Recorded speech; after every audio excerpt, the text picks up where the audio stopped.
Welcome to Lecture 7. In this lecture, we will consider the implications of three different theories and models of judicial decision-making. The legal model dominated for much of the 20th century and continues to shape discourse, particularly in law schools and legal education. The attitudinal model came to prominence in the latter half of the 20th century and became a major framework for social scientific research, while the strategic model is a relatively new theoretical approach developed and refined in the late 1990s and early 2000s. As we shift emphasis in this class to focus on particular stages of judicial decision-making, you'll see these theories pop up to generate hypotheses and analyses in political scientists' attempts to uncover how Supreme Court justices reach the decisions that they do. We're going to answer several questions today. As always, our overarching question is, why do justices make the decisions? Why do they behave the way that they do? But particularly today, we want to know what theories scholars have generated to explain judicial behavior. We're going to start with some basics, differentiating a theory from a model, and then we'll dive into the details of the three most influential theories of judicial decision-making by dissecting all of the central components of those three theories. We'll conclude with some of the limits to the theories that are discussed. To begin, let's define a couple of key terms. First, what is a theory? A theory is a formal statement that classifies processes or actions, predicts future events, explains past events, aids in causal understanding, and guides the research process. Models are derived from those theories. So theories gives us this giant umbrella, and models are derived from those theories to prevent a simplified view of reality, purposely ignoring certain aspects to focus attention on a limited set of crucial factors, those things that we think might be the causal elements, the independent variables that we think might be the causal drivers of action. There are several things that social scientists consider when building models derived from theory. Because models are simplified views of reality, there exists a tension between parsimony and explanation. You may have heard of Occam's razor before, which introduces us to the law of parsimony. Quite simply, Occam's razor is a principle that says models or hypotheses that use the fewest assumptions offer the simplest explanations of cause and effect, and we ought to start there. We should try those first. And because the value of models comes from their simplicity, we want to maximize explanatory power while keeping the model as parsimonious or sparse as possible. This means, however, that models will not be able to explain everything. It's often a trade-off. Good models must also be falsifiable. This means that the hypotheses derived from our theory cannot be so overly broad that it is impossible to logically conceive of evidence that would not support the theory. In other words, the theory must yield testable hypotheses that are subject to logical falsification in our model. Finally, to develop a strong parsimonious model that wields explanatory power, a researcher must necessarily have deep contextual knowledge about the subject area to be able to figure out what to keep in the model and what elements to throw out. Here's a visual illustration of the trade-off between parsimony and explanatory power. The first graph, graph A, represents a rejection of the case study approach. Recall that a case study would only look at a single data point in extreme detail. Conversely, empirical or statistical models look at multiple data points. Okay, so now let's say that we want a model to explain these data, and we want our theory to predict what comes next. So we want to explain everything that exists, but we also want to know what's going to come next. The second graph, graph B, represents a model that has high explanatory power, but is of limited parsimony. Well, this model fully explains the data in detail contained within the model. It would not be possible to make good predictions outside of the data that we've observed. For example, this model would not provide a great prediction of what we'd expect to observe at the very next largest data point on the x-axis. So if we just go up one unit, because some data points go up and some of them go down, we don't really know with any degree of certainty what the next data point will be. So while it explains the past really, really well, it doesn't do one critical element of a theory, which is to yield predictions. The final graph, on the other hand, graph C, represents a model that has both high explanatory power and is reasonably parsimonious as well. While it does not perfectly explain each data point, as in Model B, its parsimoniousness allows for good forecasting out of the sample of data we've already observed. In other words, we'd have a pretty good sense of where the next data point would fall for an increase in value along the x-axis because we see the general trend is positive. So as we increase x, we have a pretty good expectation that y is also going to increase. As we go forward and cover the basics of different models of judicial decision-making, try to keep these concepts in mind, thinking about the development of parsimonious, falsifiable models that wield explanatory power.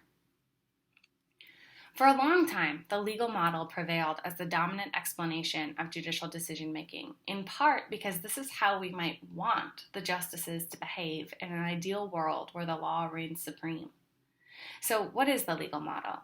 Simply stated, the legal model says that the decisions of the court are substantially influenced by the facts of the case in light of the plain meaning of statutes and the Constitution, the intent of the framers, and/or of legal precedent.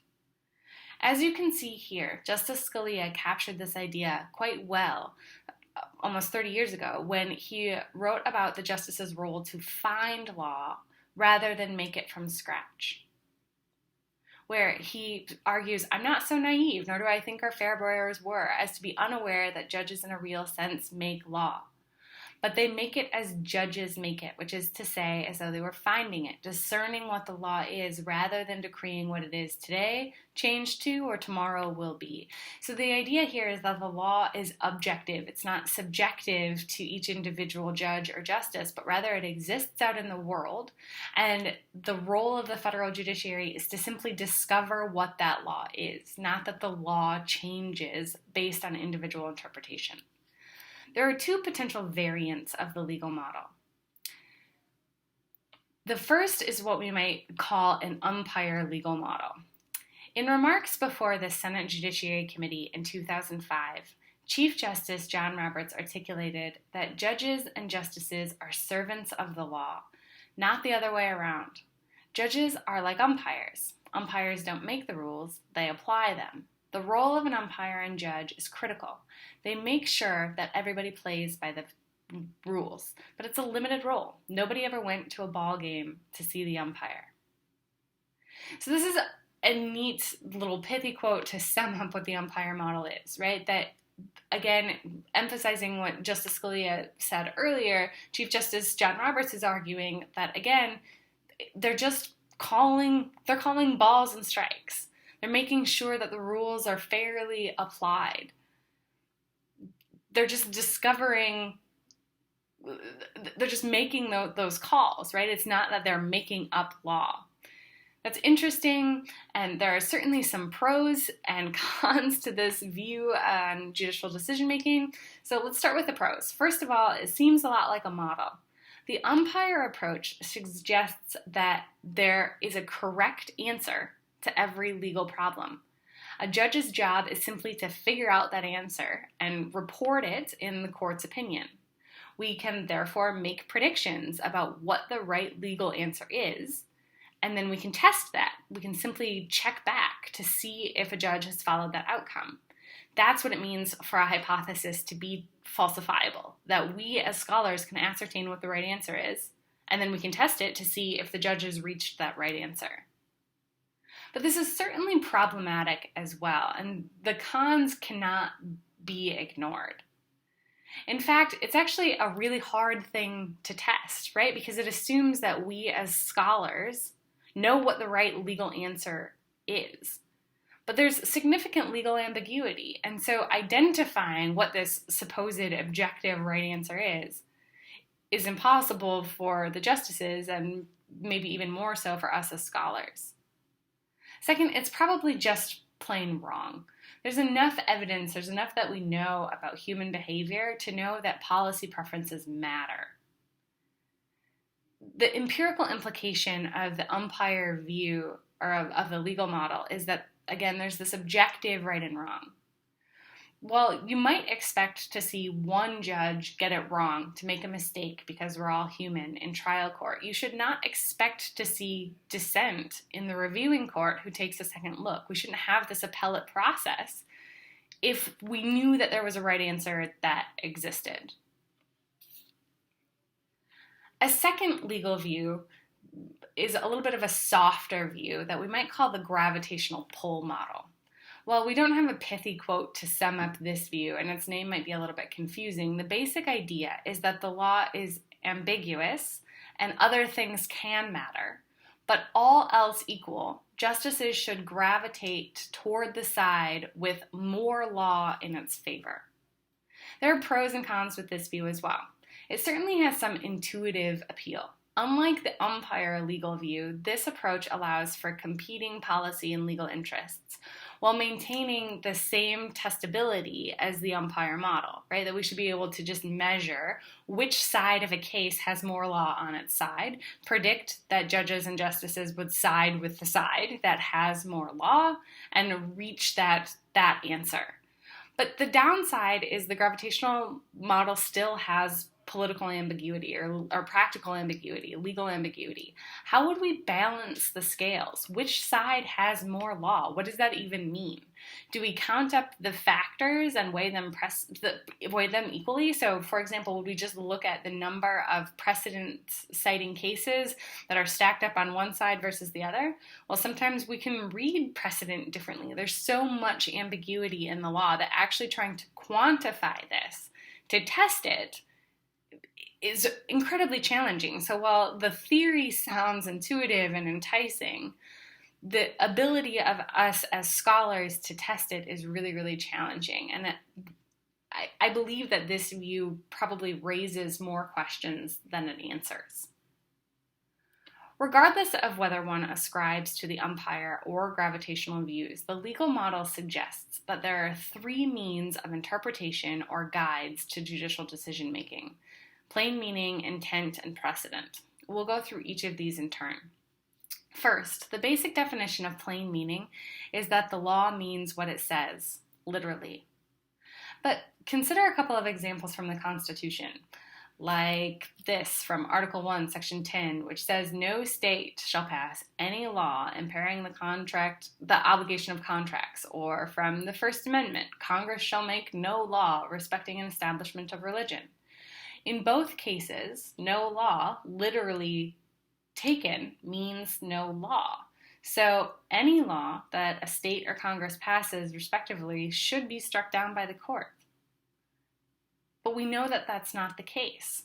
There's some ambiguity, even in this, what seems like really crystal clear language.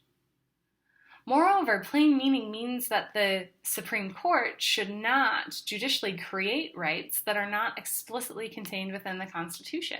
And yet the court has interpreted the due process clauses of the 5th and 14th Amendment to prohibit discrimination and to protect freedom of expression. Perhaps most famously, while the Constitution establishes no explicit right to privacy, at various points in its history, the court has interpreted the 1st, 3rd, 4th, and 9th Amendments as providing provisions that relate to such a right. In a case called Young versus American Mini Theaters, the court eloquently expressed one of the essential problems with the literal interpretation of the law, writing, "This statement, read literally, would absolutely preclude any regulation of expressive activity predicated in whole or in part on the contents of communication. But we learned long ago that broad statements of principle, no matter how correct in the context in which they are made, are sometimes qualified by contrary decisions before the absolute limit of the stated principle is reached." In short, plain meaning raises a lot of questions when we try to take the law literally. So let's look at some of those problems. For example, the English language is just tricky. There are sometimes multiple meanings of a single word, many of which are in direct conflict of one another. Take the word sanction, for example. That could either mean to reward or to punish. Additionally, legislators and the constitutional framers generally do not clarify what they mean. And for good reason. For legislators, this relates to the sort of sausage-making aspect of law writing. Legislation is produced as a sum of many disparate parts. And so the meaning sometimes gets lost in translation, or the way that it started is warped through the amendment process over time. And the framers didn't clarify what they meant intentionally because they simply couldn't anticipate what the future held, and so they didn't want to define these grandiose terms in really crisp and clear ways because they didn't want the Constitution to be so rigid. They wanted it to transcend centuries as it's done. Finally, plain meaning is not useful to resolve conflict between statutes or to address contradictions that exist within the Constitution itself. Even at the most basic level, sometimes meaning can change within a single statute. Consider, for example, a case from 1990 called Sullivan versus Stroup, which was asking the courts to interpret the meaning of the term child support. The majority opinion uses Black's Law Dictionary to define the term, while the dissent looks to Webster's. Whose definition is accurate in such a case? We have two fundamentally different definitions of the exact same term, both in law dictionaries, and yet they lead us to different legal conclusions. So plain meaning is simply problematic. Trying to take the text literally or seriously, using just words and definitions, sometimes puts judges and justices in a bind. Because plain meaning is so replete with problems, many justices seek to understand the motivations or intentions of those who wrote the law. So looking outside of the Constitution or outside of the legislation to see what the point was of enacting such a provision. There's a really strong argument for using what we call either framers' intent or legislative intent. So when it's a constitutional question, we're looking at the framers, those who wrote the Constitution. And if we're looking at a statute, we're looking at the legislature who passed the law. Or if we're looking at an executive action, we're looking at the actions of the executive branch of the administration. But ultimately, it's this intent, right? The question of intent. President Reagan's Attorney General Edwin Meese once said, "Those who framed the Constitution chose their words carefully. They debated at great length the most minute points. The language they chose meant something. It is incumbent upon the court to determine what that meaning was." And that's really what this particular part of the legal mode of interpretation gets to, is that again, the justices aren't just being subjective. They're not choosing how to interpret the law. They're looking to the intent of those who wrote the law to distinguish what it means. But of course, there's one major problem. Philosopher and constitutional law scholar Ronald Dworkin argues that while the framers generally wrote about such concepts such as due process, equal protection, cruel and unusual punishment, they did not specifically define these ideas. They undoubtedly had certain conceptions in mind when they wrote the Constitution, but they didn't end up defining the terms in the founding document. So why not? Why would the framers fail to include their definitions of foundational words if they had conceptions in mind? Well, let's say you're a parent. You tell your kid not to treat others unfairly. You have ideas about what constitutes unfairness, but you don't list them. Why don't you provide that list? Well, first, the rule applies to situations you wouldn't have thought of yet. And second, to save face if you end up changing your mind about what constitutes fair or unfair behavior in changing situations. But there's an even bigger problem with trying to ascertain the framers' original intent. James Madison said that we didn't intend to have the ratification debates mean anything. So when the Anti-Federalists and the Federalists were debating what the Constitution means before it was even enacted, Madison is saying, okay, we're going to tell you what the Constitution means. We're going to write these things known as the Federalist Papers in defense of the Constitution to explain all of these various provisions. And yet, Those Federalist Papers are just a guide, right? So in Madison's words, that as a guide to expounding and applying the provisions of the Constitutions, the debates and incidental decisions of the Convention have no authoritative character. So if we're trying to look at intent, Madison is saying, stop it. Don't do that. Don't look at what we've said. Look at just the Constitution, right? So we are time-bound people. This is clarification in our particular time, but look at the Constitution. Don't look at the Convention. Don't look at what it is that we, the framers, are saying. That has no authoritative character. Even if we set aside the normative value of intent, there are many practical problems in understanding it. First, who were the framers? Do we count all 55 of the men who showed up at some point in Philadelphia in 1787? Some weren't there the whole time, so should we discount their views? Ultimately, of those 55, only 39 of the delegates ultimately signed the constitutional document.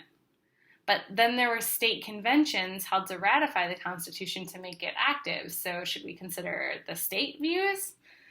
And what about if we're looking at legislation and we're considering legislative intent? Do we look at the views of the sponsors or co-sponsors of the bill, those who introduced it? Do we look at the people who added amendments? Do we look at the committees where the bill started? Do we take the entire Congress as a whole?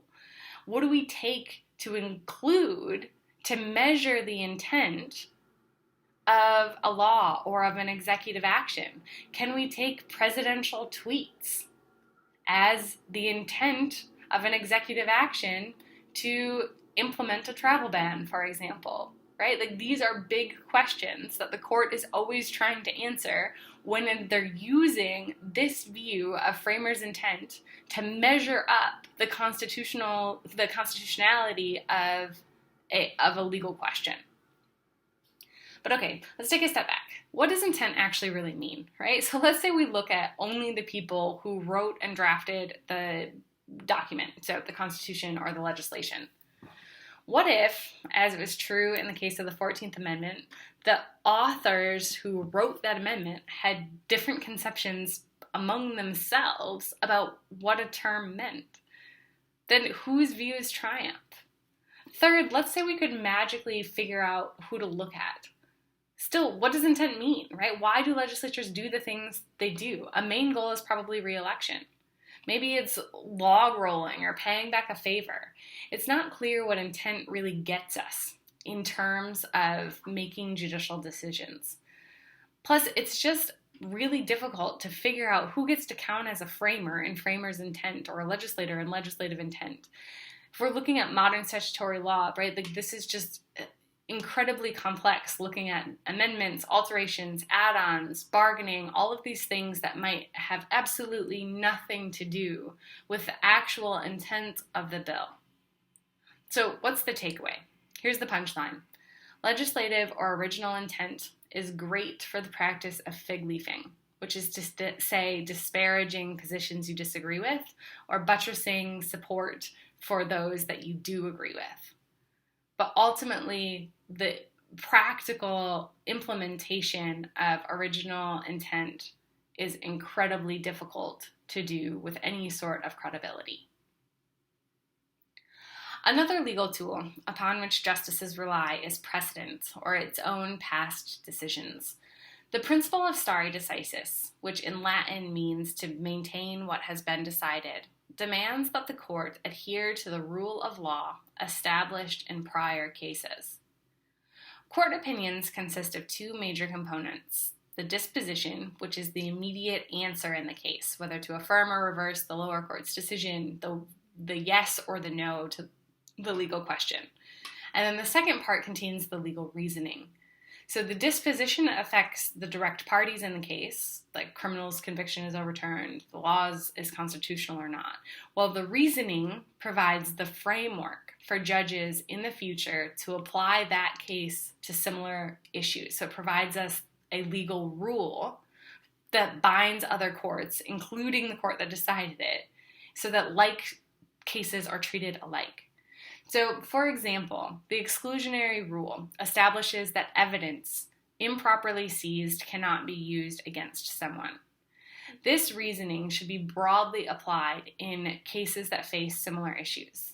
As another example, to resolve religious establishment cases, we must determine if the law has a secular purpose that neither advances nor hinders religion and does not create excessive government entanglement with religion. So those go far beyond their original cases where those rules were established to judge First and Fourth Amendment cases in the future.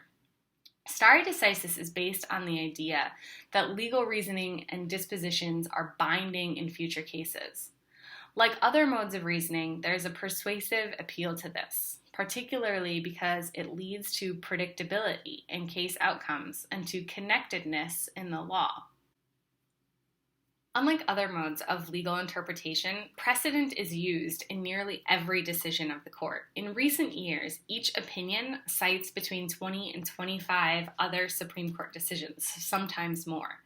Yet, like intent, ambiguity exists with regard to what precedent actually is. In Agostini v. Felton, the court argues that stare decisis is not an inexorable command, but instead reflects a policy judgment that has meaningful ramifications. Judge Frank Coffin of the First Circuit Court of Appeals further argues that precedent is certainly real, and we learn to live with it. But if precedent clearly governed, a case would never get as far as the Court of Appeals. The parties would settle. In short, this means that if the doctrine of stare decisis truly held fast, we would know the correct application of the rule of law well in advance, and the appeals process would be rendered moot. And that simply isn't the case. And part of that is because there are ways to modify precedent. So despite its heavy reliance on precedent in opinions, Supreme Court justices have various means to treat precedent to suit their desires. One way to modify precedent is through the use of obiter dicta, which refers to labeling extraneous language that doesn't have the force of law as dicta. So opinions are really long. They generally range between, about 10 pages or so to sometimes 100 pages or more in length.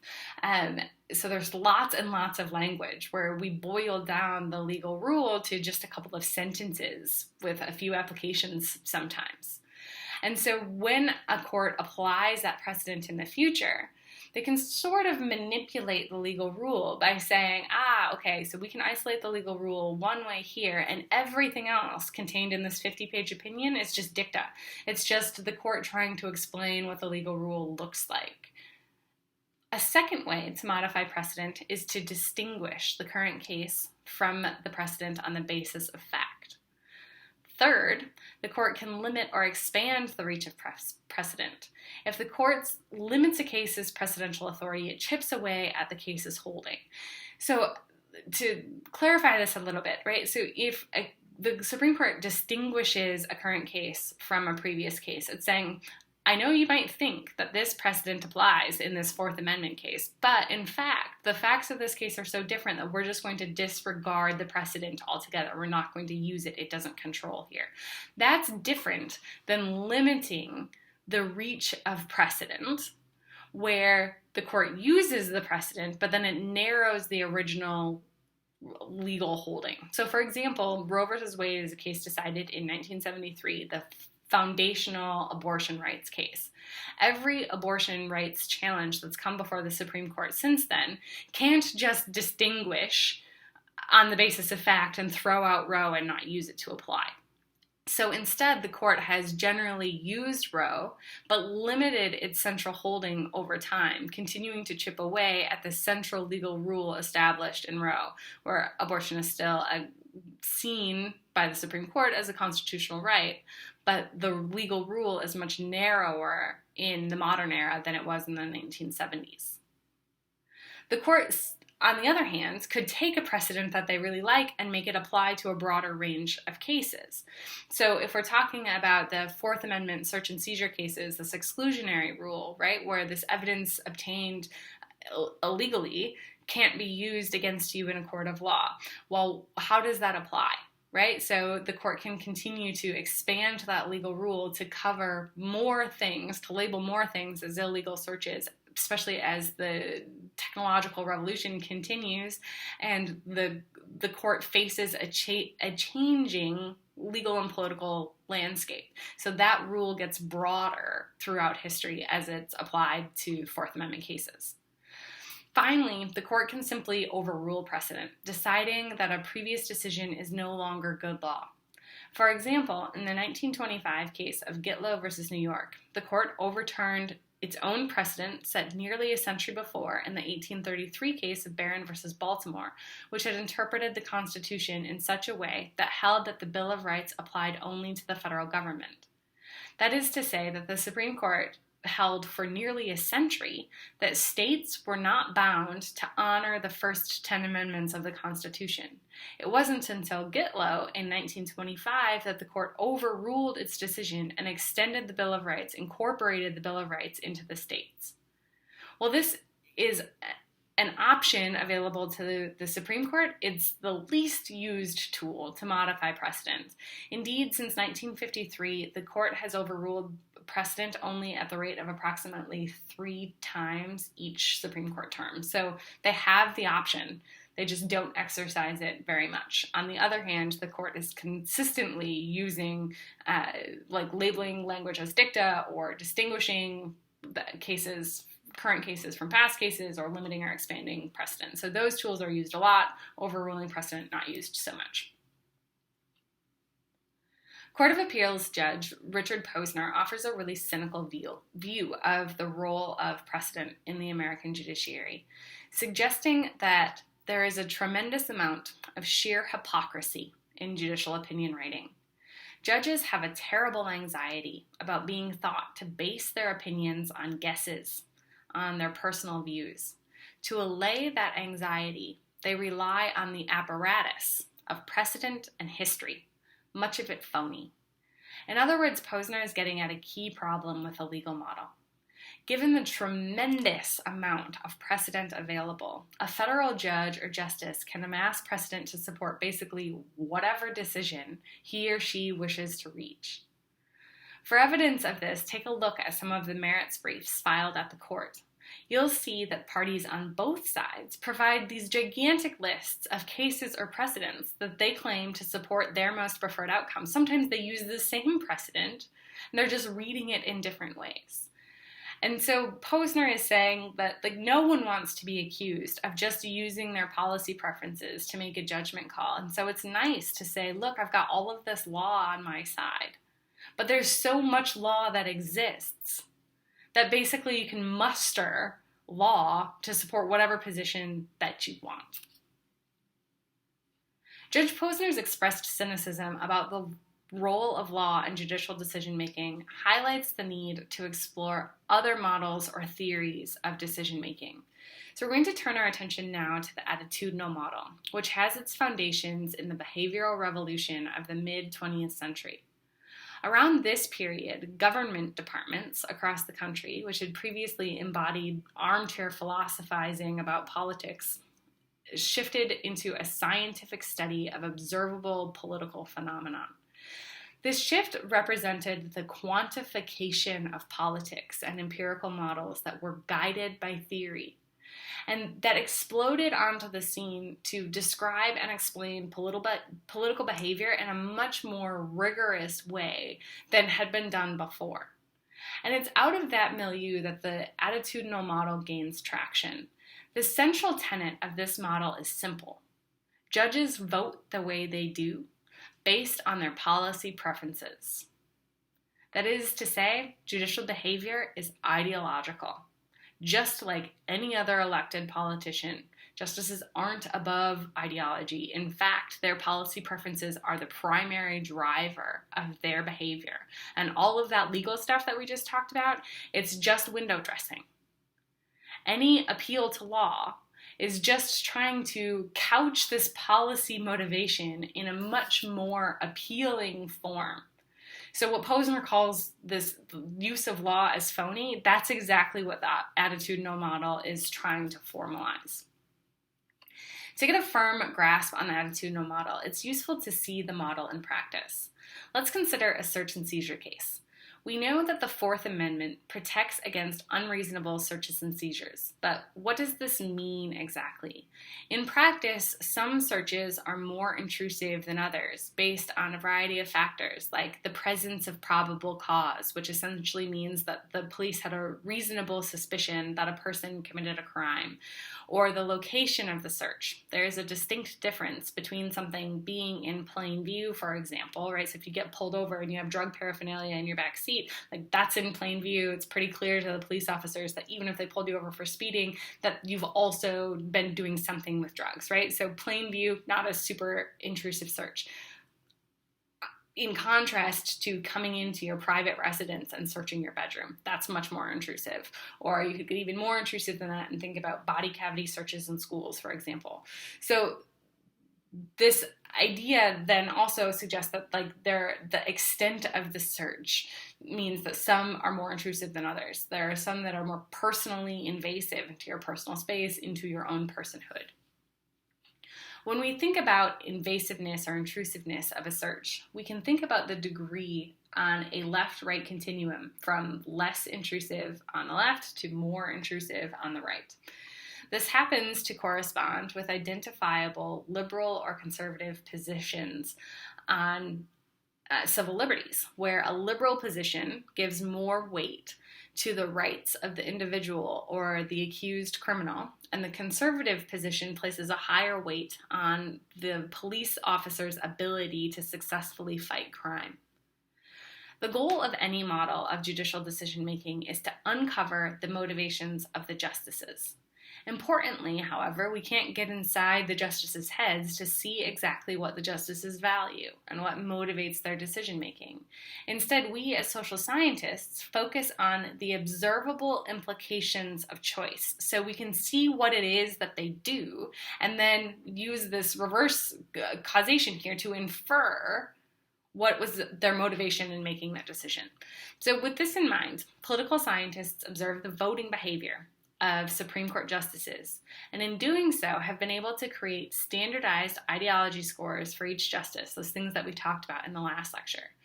Based on our observations, we know that Justice Elena Kagan is what we would call a liberal justice in criminal procedure cases, which means that she typically supports the liberal position in a case.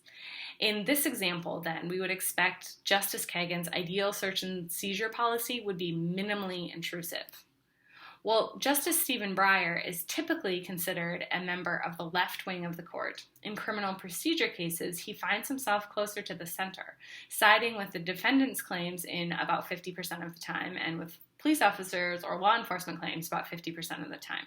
So his more moderate ideological policy preferences often put him in the position to break ties between the liberal and conservative coalitions on the court in search and seizure cases. And because his revealed preferences are somewhere in the middle, predicting Breyer's voting behavior in search and seizure cases is more difficult. On the opposite end of the spectrum, Justice Samuel Alito anchors the right end of the ideological pole.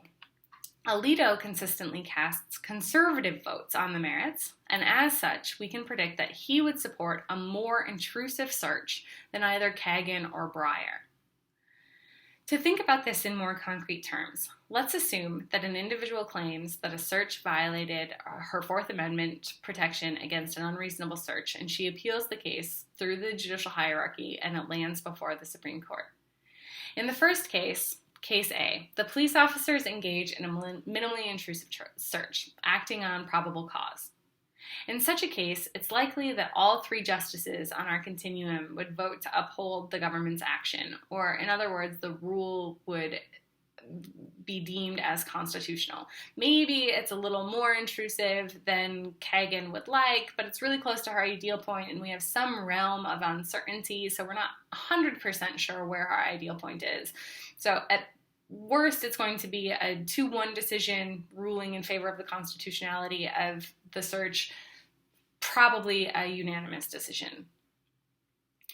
Certainly, though, Breyer and Alito would be willing to tolerate this intrusive search. In fact, Breyer and Alito would be willing to tolerate a much more intrusive search. So what happens if the case was here, at point B instead? In this case, Alito still would most certainly support the constitutionality of the search because his ideal point is still to the right of the status quo. So he would still tolerate an even more intrusive search than where this case has arisen. It's more difficult to predict whether or not Breyer would find this search to be constitutional, since it's a bit more intrusive than what we expect that he prefers. But it might not be too far outside of the confidence bounds of our prediction, which means that Breyer might go in either direction in this case, and so it's hard to predict with any degree of certainty what it is that he'll do. Justice Kagan, on the other hand, leaves us little doubt. This case is very far from her ideal policy position, and she would most certainly rule against the government and in favor of the criminally accused. To reiterate, in Case A, we would likely expect a unanimous decision, or maybe 2-1, but probably unanimous, because the degree of intrusiveness appears to be acceptable to all 3 justices. But as the degree of intrusiveness increases, we'd expect to see ideological divisions among members of the court. The attitudinal model assumes that Supreme Court justices are single-minded seekers of their policy preferences, and that all behavior can be attributed to the justice's political value system, their beliefs, their attitudes. When we're talking about ideology, that's what we mean, right? So ideology is this vision of what the ideal world looks like, and policies to get you to that ideal world. So it's this encapsulation of your political value system, of your beliefs, of your attitudes. But so the theorists who developed the attitudinal model have to believe that the justices are special, right? That they are unconstrained in order to operate with such freedom to use their ideology to make decisions. So why, right? Why are they so unconstrained? Well, first, there's a lack of electoral accountability. By design, the court is supposed to be isolated from the whims of the majority. Once a justice is confirmed by the Senate after the presidential nomination, Supreme Court justices are appointed to the court for life tenure, which means they do not face electoral pressures of elected officials. So they're free to act as their own person, right? Where even members of Congress who we believe are motivated by partisanship and ideology, they're still accountable to their constituents. And so maybe they're not as free as justices on the Supreme Court. Second, there's limited political accountability for Supreme Court justices. Again, because justices serve a life tenure, their jobs are not threatened by regime changes in the presidency or Congress. We'll see throughout the semester, however, that this isolation is not quite as unlimited as the attitudinalists would have you believe, but that is one of the arguments that those theorists posited. Third, sitting on the highest bench in the nation, justices have no promotional aspirations, right? They can't get any higher. They've attained the highest prestigious position. So if we look at other federal judges in the district court or the circuit court, they might want to get promoted, right? District court judges might want to go on to serve on federal circuit courts of appeals. Circuit court judges might have an eye on the Supreme Court. And so maybe those federal judges are not going to be these unconstrained ideological actors because they know that they have to be nominated by a president and confirmed by the Senate in order to get that promotion. And so they don't want to leave that super long ideological paper trail that we saw could pose such a problem in confirmation hearings. Supreme Court justices don't have that constraint. So maybe that's what allows for ideological drift to happen, is because they just kept it hidden for all of those years. But now that they're on the Supreme Court, they can just be free because they're not trying to get a different job. A fourth argument advanced by the attitudinalists is that the Supreme Court enjoys a discretionary docket, which means that it gets to hear the cases that it wants to. That's the topic that we're going to move into next when we talk about the Supreme Court's agenda-setting process. But here, the attitudinalists are arguing that because the court gets to pick what cases it hears, it allows them to be these freewheeling political actors. Finally, as the court of last resort, what the majority of the Supreme Court rules stands. There is no higher appeal. Unlike judges in other tiers of the judicial hierarchy, Supreme Court justices are themselves not subject to review. So what they say goes, right? If there's just seems to be this lack of accountability at every step of the way. The attitudinal model wields great explanatory power through a very parsimonious explanation.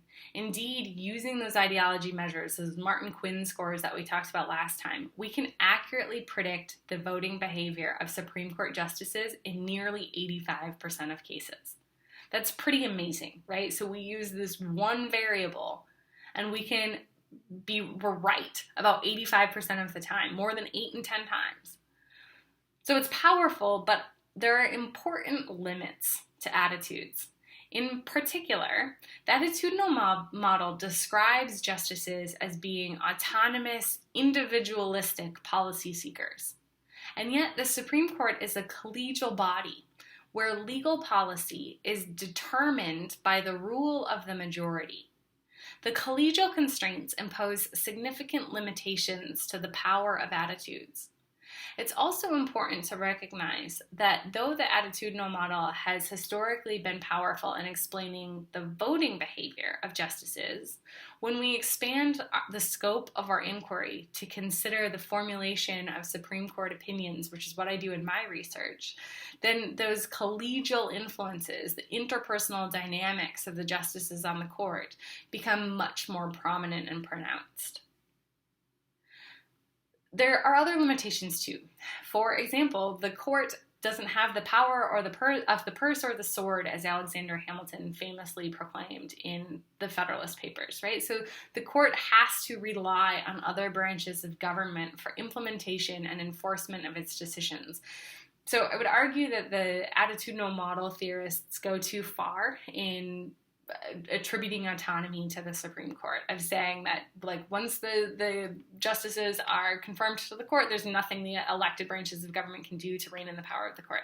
That's simply not true, right? Supreme Court decisions don't carry any weight unless you have an executive willing to enforce the decision that the Supreme Court has made. Congress can pass additional statutes that either broaden or limit the reach of Supreme Court decisions. And so there's this interplay between the branches of government in our system of separation of powers. The framers devised a system of checks and balances for a reason, right? That the court relies on the other branches for some key aspects. So together, these imply that attitudes cannot be a complete way of explaining judicial decision-making.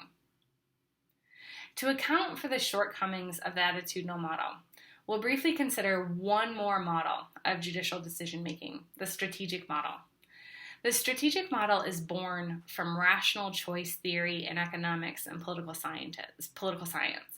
At its core, rational choice theory argues that actors are rational beings that act in such a way to achieve the best possible outcomes. There are two basic tenets of this model. First, we assume that actors have preference orderings. This should sound familiar. Like the attitudinal model, the strategic model assumes that those attitudes, that ideology is the primary motivation for judicial behavior. But the strategic model adds that the preference order is transitive. So this means that actors are able to rank their most preferred to least preferred outcomes, such that if A is greater than B is greater than C, then A is also greater than C, right? And so what the strategic model says is even though an actor might really prefer A, what they ultimately want to do is avoid C. And so if they can't get to A, they're going to pick B. Right? So it's just adding this layer of complexity, recognizing that justices are acting in a system that's constrained by the separation of powers, checks and balances, that they're acting in a system where they have to work with other justices. They're not just independent decision makers in their own little mini law firms in the Marble Palace, right? So those 9 justices have to work together sometimes. And if you as a justice really prefer A, but the majority of the court prefers B, then you're going to wind up with B, and so you're going to work to avoid C. Second, the strategic model assumes that actors are utility maximizers. So again, to reiterate what I just said, this means that actors will behave in such a way to secure the best possible outcome. not that they necessarily will get their optimal outcome for any given actor. But it may be the case that an actor behaves to avoid, in such a way to avoid his or her least favorite outcome. So what does this mean exactly? Well, first of all, it means that the strategic model allows for errors. Sometimes actors simply make mistakes. And sometimes the world is unpredictable and random errors enter the model. Secondly, the model assumes that actors have rational foresight. That is to say that actors are concerned not only with the immediate decision, but are rationally sophisticated enough to recognize the future implications of that decision. We'll see what that looks like when we talk about agenda setting in the next lecture, when we look at how justices look down the game tree of, okay, we're making a decision at this stage, whether to just add a case to our docket, but how is the court likely to decide on this case if we do take it? And am I, as a justice, better or worse off if we take it? So that's what it means to have rational foresight. And finally, a key component of the strategic model is the inclusion of sophisticated behavior. So this suggests that rational actors account for the context of their decision making. That's to say that decisions are not driven only by individualistic preferences, but also by the decisions of other players in the game. The technical terms that comprise the elements of the strategic model can be a bit daunting, but it's not nearly as tricky as it sounds. Applying the strategic model to judicial decision-making, Lee Epstein and Jack Knight summarize it like this. Justices may be primarily seekers of legal policy, but they are not unconstrained actors who make decisions based only on their ideological attitudes, right? So this is the primary driver of policy, is justices have preferences, and those preferences are driven by their ideology. But justices are strategic actors who realize that their ability to achieve their goals depends on a consideration of the preferences of other actors, so that other actors here being justices or the other branches of government or interest groups or the media or public opinion. So the choices they expect those others to make, and the institutional context, those rules and norms that govern how they act. In short, contextual or institutional factors, like the separation of powers, or the collegial nature of the court, or even the law itself, provide important constraints to judicial behavior. For example, we know that the court only sets authoritative national legal policy if its decision is supported by a simple majority. So that means that 5 justices of the 9 have to agree to something in order to set national precedent. This institutional requirement provides major incentives for justices to work together, where inevitably some justices are not able to secure their most preferred policy outcome. A majority opinion author is cognizant that his or her opinion has to get at least 4 additional votes. So rather than write the opinion at his or her ideal point, that author is likely to consider whether other justices will join him where he or she writes the opinion.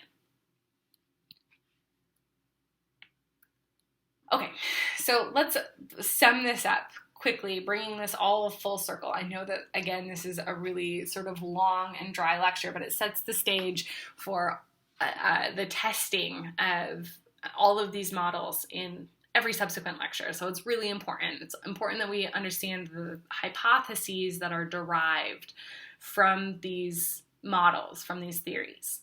So recall that the role of theory is to provide an answer to our question, what makes judges, Supreme Court justices, behave the way they do? Theory is used to develop models, to derive specific hypotheses about a justice's actions. The 3 models we've considered here all produce different expectations about what drives judicial behavior. The legal model argues that behavior is driven only or largely by what the law says. This is an extremely parsimonious model, right? When we're using Occam's razor here, the legal model clears that hurdle. It says, like, this one thing matters. The law is the driver of judicial decisions. Whether we adopt the gravitational pull view or the umpire view, the law is where it's at, right? The law exists objectively. We can find ways to quantify it, measure it. The law, that's what matters. The attitudinal model, on the other hand, contends that behavior is driven only by the pursuit of ideology, right? These ideological policy preferences are the end-all and be-all. Again, this is an extraordinarily parsimonious model. It's one variable to explain a whole host of judicial behavior. The strategic model is not so parsimonious, right? It combines the elements from both of the other models and suggests that while behavior is driven primarily by justice's policy preferences, things like context, institutions, legal factors are also influential in decision making. Okay, so as always, review the topic, objective slides, go through those three theories, make sure you can define them, describe the differences, understand the modes of legal interpretation that justices. So I guess one thing to clarify importantly before I let you go today is that the justices, none of them would say, I'm making my decisions based on the attitudinal model, right? No, these are scholarly models used to explain what it is that we observe, to make predictions about judicial behavior. All of the justices have some legal mode that they use to interpret the law. So you have some justices, like Justice Thomas, who believes in original intent, right? He doesn't believe in the value of precedent. You have other justices, like Justice Breyer and even Chief Justice John Roberts, who use a much more practical approach to the legal interpretation, where precedent carries more weight, recognizing the problems of plain meaning and legislative intent or original intent. But the justices themselves and judges wouldn't think that their judicial philosophy is not the same thing as the theories that we as scholars are using to explain political behavior. So as budding social scientists that you are, you ought to be able to evaluate the social scientific contribution that each of these theories are making, the hypotheses derived, and how we as social scientists will test those hypotheses at various stages in the judicial decision-making game, which is what we're going to look at for the rest of this semester. And that's where I'll leave you today. And when we pick up next time, we will jump into the weeds of the agenda setting process on the Supreme Court.